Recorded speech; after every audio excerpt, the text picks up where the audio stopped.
It wasn't always pretty, but the Rams escape with a win over the Cardinals and are inching closer and closer to an NFC West division title. From 1-4 to 10-6, we're breaking down the Rams' 13-9 win over the Cardinals. That's coming up next on Locked On Rams.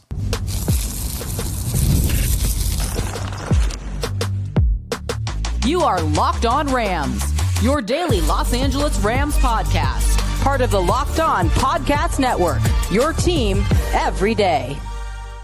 What is up, Ramley, and welcome to another episode of Locked On Rams, your daily podcast covering your Los Angeles Rams. Free and available wherever your podcast. Locked On Rams, part of the Locked On Podcast Network, your team every day. We're also available over on YouTube, so if you haven't yet, do me a huge favor, join the party, subscribe to the fastest growing Rams YouTube channel, hit the subscribe button, hit the notification bell, hit the like button, also drop some comments down below. What are your big takeaways from the Rams' 13-9 win over the Arizona Cardinals? My name is Doug McCain. You can follow me on X and Instagram at DMac_LA. I've been covering LA sports for over a decade, 24/7 sports, Bleacher Report, SI, Dodgers Nation, Locked On.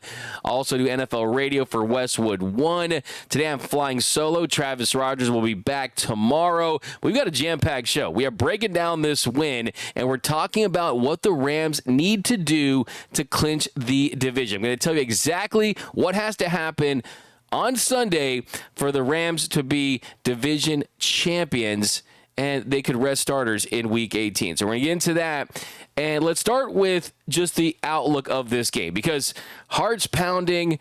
It was a nervous ending to that one because the Rams offense, they struggled once again. It wasn't a great night for Matthew Stafford, and Puka Nacua, he shined once again. Kyren Williams didn't get as many opportunities as he should have, did average 4.3 yards per carry. The problem was only 13 totes of the rock for Kyren, and the Cardinals outgained the Rams. The Cardinals finished with 396 total yards to the Rams 257, but the Rams, with the win, essentially locked up a postseason appearance, locked up the division. There's some things that need to happen, and at the end of the day, winners win. And the Rams continue to prove that to us. And yes, they have shown the ability to score a lot of points, to win in a shootout, like they did when they beat the Buffalo Bills at home a few weeks ago. And then you win a couple of games where you don't score a lot of points. You score 12 against the 49ers, don't score a touchdown. And then against the Jets on the road, not the best showing for the offense. And then tonight, it wasn't fantastic either, but you proved again you can win. Great teams win football games in a variety of different ways. And I think that you have to look at this and hope that this is kind of the valley before the peak, and that hopefully they can peak from an offensive standpoint at the right time, and that'll be in the playoffs. But let's dive into this one because it was another slow start for the Rams offense once again. You punt in your first two possessions, and the first possession, the first drive, you're at the Cardinals 48. That drive goes nowhere after an incomplete pass for Cooper Kupp, and you're like, okay, this is more of the same. And yes, that is something that the Rams need to correct. It is a four-quarter football game, and if this Rams team thinks that they're going to beat elite opponents in the postseason with an offense that comes out slow and sluggish out of the gates every single game, that's not going to happen. You are going to really have a rude awakening once you're playing better teams, and you have to correct that. You need to get this offense into a rhythm early, put up some points, take some pressure off your defense, and tonight was another example of the Rams offense not coming out strong. Now, give the defense credit. Early on this game, Braden Fisk, he was massive. The second drive for the Cardinals, he sacks Kyler Murray. It's a 17-yard loss on 3rd and 13. That forced a punt. And then the Rams, by the time they got the ball for the fifth time on their fifth possession, they finally got something going. After gaining just 60 yards, Rams gained just 60 yards on their first four drives tonight, and then they go 60 yards in 9 plays on their fifth drive. Kyren Williams, he punches it in the end zone with a 1-yard touchdown. Cooper Kupp had a big 29-yard reception. Matthew Stafford, he had a nice scramble for 12 yards. So that drive was what you need to see earlier in the game. Cooper Kupp make a big play. Kyle Williams get the rock in the red zone. Oh, too many throws in the red zone. Too many running out of shotgun in the red zone. I mean, sometimes you just have to trust the interior of your offensive line and your running backs. And that was a drive where, you don't want to see Matthew Stafford think he's John Elway in the Super Bowl or Lamar Jackson or anything like that, but it was nice to see that he still got some athleticism in him. And the defense, they continue to step up in the first half. They held the Cardinals to just 2 for 7 on third down. They held the Cardinals to 140 yards. And halftime, you're looking good. You take a 10-0 halftime lead, and you're feeling like, okay, get off to a strong start in the third quarter. Maybe this is a comfortable victory, but as the Ramley, nothing ever comes easy for your Los Angeles Rams. And the Cardinals, they came out strong to start the second half. They went 68 yards on 13 plays. They punched it in the end zone after a reception by Trey McBride. And during that drive, Michael Hoyt, he was called for that holding on third down at the 2-yard line. That gave the Cardinals a fresh set of downs, and they were able to capitalize. So the Cardinals, they did what they needed to do and make this one a competitive game, but the Rams defense did block the extra point, so that kept it at 10-6. But the story of the second half early on was that the Cardinals had just dominated time possession. The Rams did not see the football for most of the third quarter. The Cardinals held the football for 12 minutes and 48 seconds. The Rams ran just 3 plays and were able to gain just 19 yards in the third quarter. And then early in the fourth quarter, the Cardinals added 3 more points to make it a 10-9 game, and it's anyone's ball game there early in the fourth. Then the Rams get the ball in their second possession of the fourth quarter. They put together a long, methodical drive, goes 7 minutes and 27 seconds. It goes 13 plays. And they had put together a quality drive, but then you had a bad holding penalty there by Joe Noteboom to make it 1st and 20. The Rams do get the ball at the 8-yard line, but they did settle for a field goal to go up 13-9. So kudos to Joshua Carty. He made his kicks tonight. He had one above 50. He had one inside the 30, and he really looks a lot better of late. So that's definitely something that you wanted to see heading into the playoffs. And then you jump to later in the fourth quarter. Cameron Kinchens, who's been great. He's really been a rock for this Rams secondary. He had a really good game on Saturday night. He did make a little bit of a mistake. It was a 4th and 10. He picks off Murray at the 11-yard line. That gave the Rams the ball back up 13-9 with 3:02 on the clock. But if he just bats that down, if he just knocks that to the ground, the Rams would have had about 20 more yards of field position. You would have feel a little more comfortable with that. But hey, you're taught to catch that ball. You want to accumulate interceptions. That definitely looks better on your resume. So it's tough to fault him for that. And the Rams, they couldn't really get much going in their next opportunity. In the ensuing drive, they go 1st down, 2nd down, just runs, 3rd down. After getting just 6 yards on the first 2 plays, they throw it. It goes as an incompletion, and they're forced to punt. They took just 1:01 off the clock. So the Cardinals, they were in prime position to march down the field and steal this win, and they gained 59 yards on their first 8 plays of that drive. They were gashing this Rams defense, but then thankfully, Ahkello Witherspoon steps up. They're inside the red zone, and he gets one off the deflection. He keeps control the entire way to the ground. It was just a fantastic play. It was the moment of the game. It was the moment of the year for Ahkello Witherspoon, and the Rams are able to get the win. So what a win for your Los Angeles Rams. They were able to gut this one out. They were able to minimize Kyler Murray in situations where, look, he's had success against this Rams team. He's been able to be a problem, but, I mean, it was all about Ahkello Witherspoon, that game-saving interception. There's 42 seconds left in the game. Kyler Murray is at the 5-yard line. It deflects off of Trey McBride. It felt like it stayed in the air for 55,000 seconds, but Ahkello, he was able to bounce off his coverage from another receiver and he sees it in the air, leaves his guy, and he picks it off in the end zone, goes as that game-saving interceptions. I mean, certainly it goes down as a top 5 play of the year for the Rams, in my opinion, just because, look, I mean, this would have been a blow. Yes, the Rams could have still won the division. Yes, they could still make the playoffs, but it would take some of that momentum away from the Rams, who just continue to win games, who continue to find ways to escape with victories, to win big. And I think for this Rams team, you just want to stack as many of these dubs as you can. You're at 10-6 now. You're in double digits. And you look at this season turnaround. Since the loss to the Eagles, you've won 5 games. And you look at where this team has been after that bye week, you only have 2 losses. I mean, it's just incredible where this team is at. And you really got to give credit to this entire organization. Chris Shula, the defensive coordinator. The defense has continued to emerge. The offense with Puka Nacua, Matthew Stafford, Cooper Kupp, Kyrie Williams. I mean, they haven't always been the best, but they have been good enough to stack dubs and put this team in a position where they're really just closing in on what's an improbable run at this point, as one of the more improbable runs in the NFL. In fact, the most improbable run when you look at their start to where they're at, and they could host a playoff game and rest starters in Week 18. If I told you that after they were starting 1-4, you thought it would be lying, right? You thought it'd be lying big time, but that's the reality for your Los Angeles Rams. And coming up next, there were some concerns that we do have to discuss, and we are handing out game balls. That's coming up next on Locked On Rams.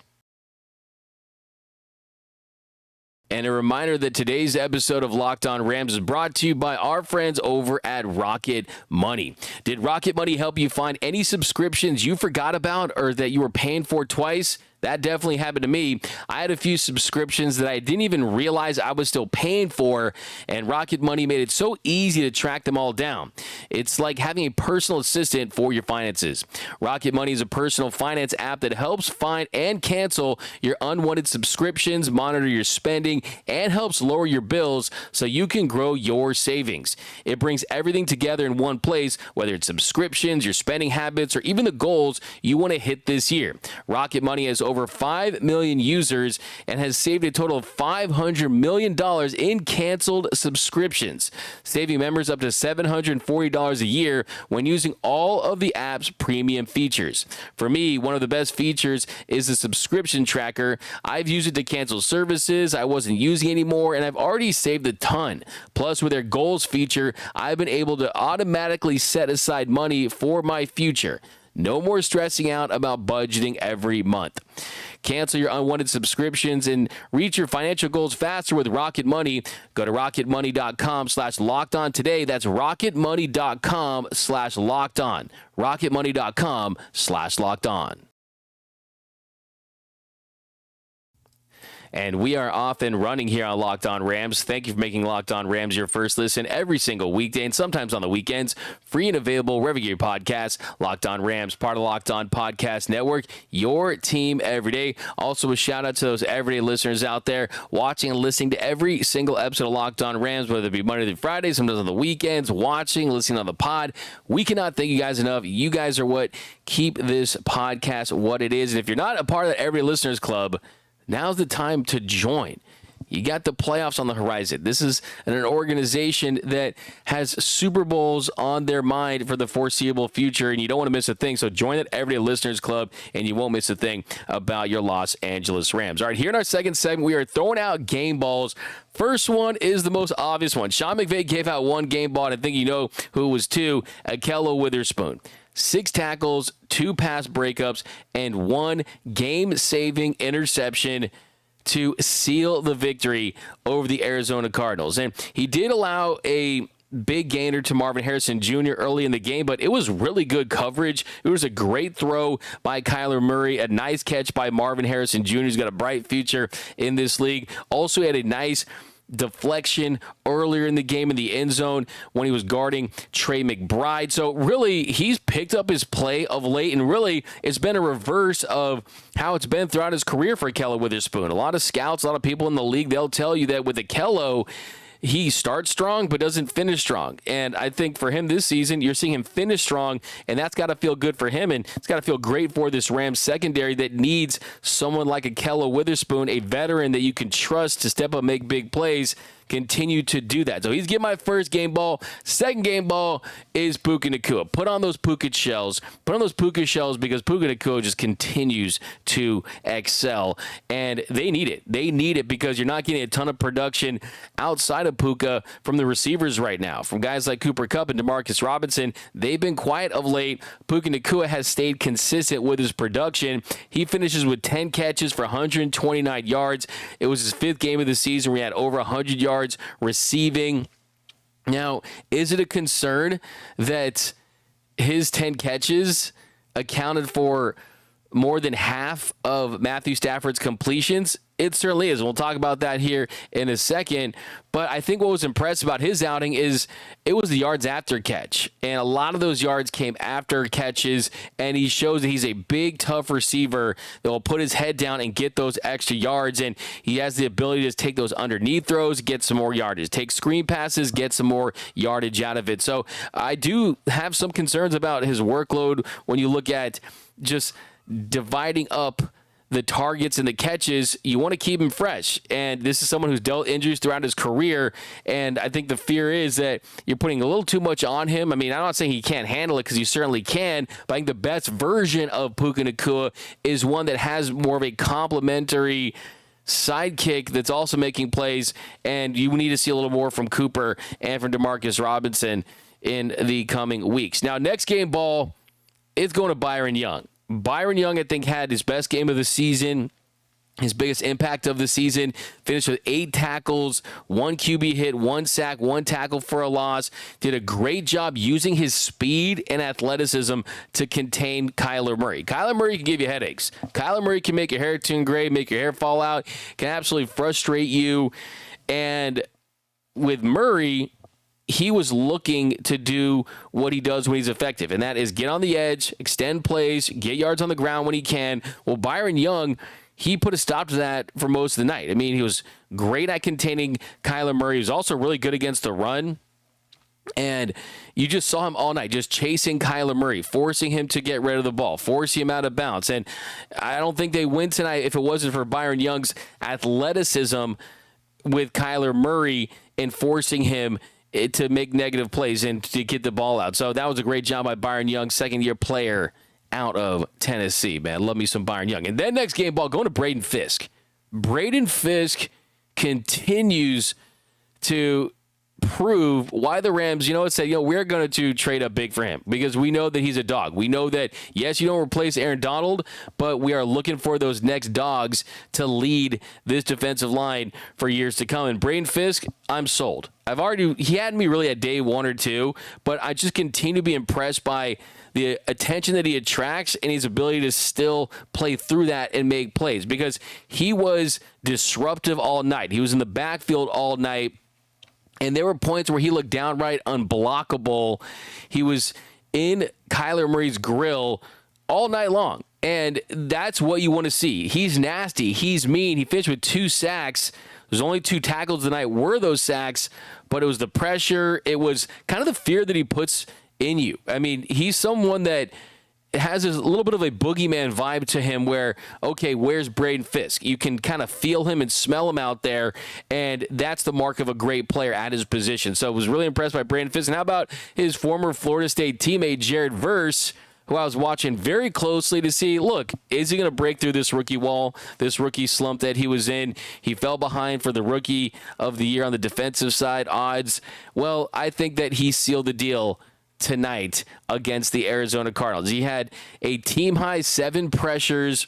He had 6 against Calvin Beachum, and 4 of those pressures were under 2.5 seconds. So that's elite. That's getting off the ball fast, getting off the ball quick, and that's what he provides. What he has you can't teach in the sense that sheer raw bull rush athleticism, that's tough to teach. You can refine other areas of your game, but Jared Verse has that top level, top end get off and athleticism. We saw that on display, and he was collapsing the pocket all night as well against Kyler Murray. He was being disruptive. He wasn't allowing him to get comfortable against this defense, and there were a couple of times where he got some pressure and you thought that there were going to be some sacks involved, but he ends up making Kyler Murray fall down, and he kind of assisted the sacks for Braden Fisk. So sometimes that's what Kyler Murray does. He kind of just falls to the ground. But, yeah, his presence was clear, and you saw that all game long, that he was a major factor, and you were going to feel him all game long, and that was a massive point for him heading into this one. And I think, too, the play of the night didn't even come going up against Kyler Murray pressure-wise. It was that big stop he made on 4th and 1 against the run to force that turnover on down. So that was big. He filled the gap. He made the play. So he also he righted his wrong that we saw early in the season against the Arizona Cardinals. If you remember, when the Cardinals put up over 40 points against this Rams defense in week 2 back in Arizona, Verse missed 4 tackles. He did not look fast and explosive. He did look like he was on the slower side. And after the game, I'll never forget, what did he tell us? He said that would never happen again. So I guarantee that he had this game circled on his calendar, and that he knew heading into this one, he wanted to make a big impact. One, he wanted to get his rookie season back on track, win that Defensive Player of the Year award as a rookie for the rookies. And you also want to really give this Rams defense what they need for them to have a chance to make a deep run in the playoffs. So Jared Verse, another game ball. Of course, not all game balls are created equal. The Ahkello Witherspoon is the biggest game ball, and then Puka Nacua gets a slightly smaller one, but still, I mean, lots of game balls to go around when you get another big win. But coming up next, more takeaways and how the Rams can win the division on Sunday. That's coming up next on Locked On Rams. And welcome back to Locked On Rams. Thank you for making Locked On Rams your first listen every single weekday and sometimes on the weekends. Free and available wherever you get your podcasts. Locked On Rams, part of the Locked On Podcast Network. Your team every day. Okay, so we're going to break down this game more tomorrow. We got winners and losers, some big takeaways we still need to get into, some concerns as well. But we are going to focus on how the Rams lock this division up today. And it's pretty simple.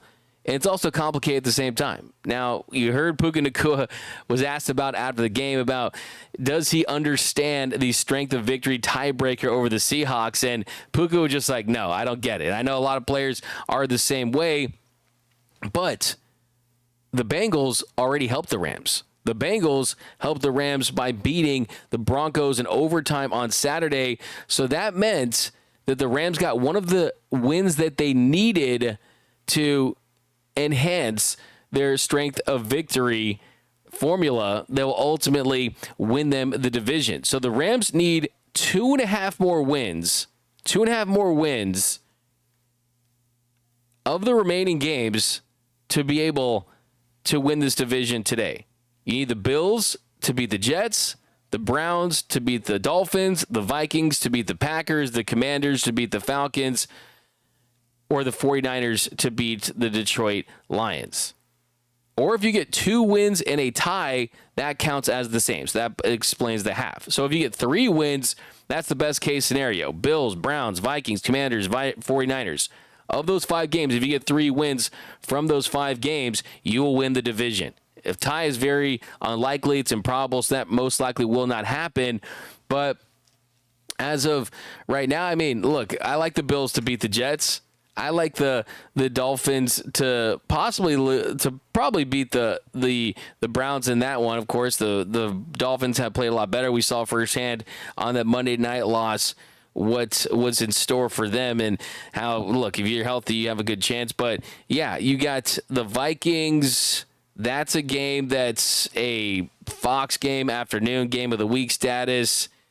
The Bills, that to me is the most likely one. So you get the Bills one. The Vikings game, is that at home? I believe it is. So Vikings, I mean, Packers can win. What's the NFL? Commanders the Sunday night game. So we'll know possibly by tonight, but it could come down to tomorrow with the 49ers. But still, the Rams are in really good shape. They're going to be in the playoffs. They're most likely going to win this division. What a year it's been for your Los Angeles Rams. I mean, this has just been an incredible story. If you guys have watched this show the entire season, you knew that I would never give up on this team, and I never did, and I think it's because I believe in the culture, I believe in the talent, I believe in Sean McVay. Now, we do need to see the Matthew Stafford that is a top 5 to 10 quarterback when he's fully healthy for this team to have a legitimate shot of winning multiple games in the playoffs, and we haven't seen that lately. I mean, he missed throws on Sunday. Well, he threw for less than 200 yards for third straight week. We'll talk about that on tomorrow's show and what I think is wrong with Matthew Stafford at the moment. But give this team credit for stacking wins. A double-digit win season after starting 1-4, an impressive accomplishment for your Los Angeles Rams. But, hey, Rams get the dub.